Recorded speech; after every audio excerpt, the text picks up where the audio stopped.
আসসালামু আলাইকুম everybody, home হাউসে আপনাদের স্বাগতম। আমরা আজকে বানাচ্ছি কেক। আমাদের কেকে প্রথমে 4টা ডিম লাগে।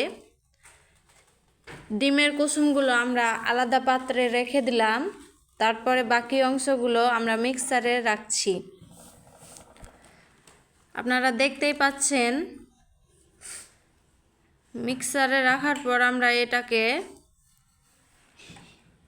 ফ্যাট করে নেব।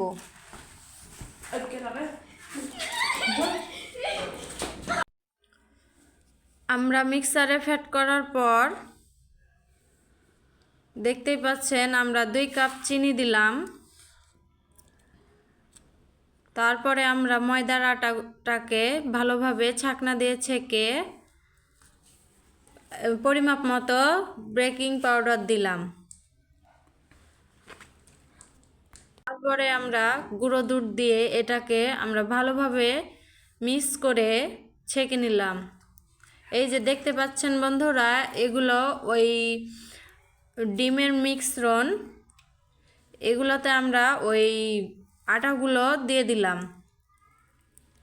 তারপরে আমরা ভালোভাবে এটাকে ফ্যাট করলাম। এটাকে সুন্দরভাবে ফ্যাট করার পর এটা আমরা একটা পাত্রে রাখবো। এই পাত্রে আমরা ঢেলে দিলাম।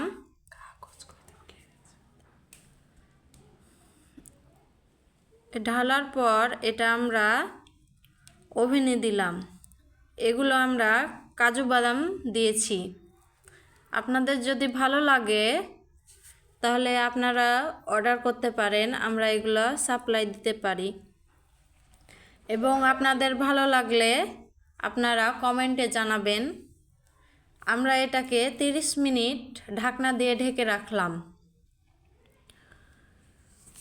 আপনাদের এটা দেখে খুব ভালো লাগবে এবং আপনারা অর্ডার করতে পারেন এবং বাড়িতে আপনারা এটা করে খেতে পারেন।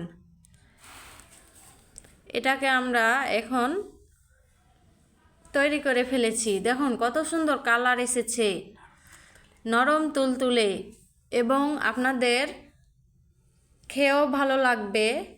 আপনারা যদি একবার খেতে চান তো বারবার চাইবেন। আপনাদের যদি ভালো লাগে তাহলে লাইক, কমেন্ট, শেয়ার করতে ভুলবেন না। আশা করি ভালো থাকেন। আসসালামু আলাইকুম।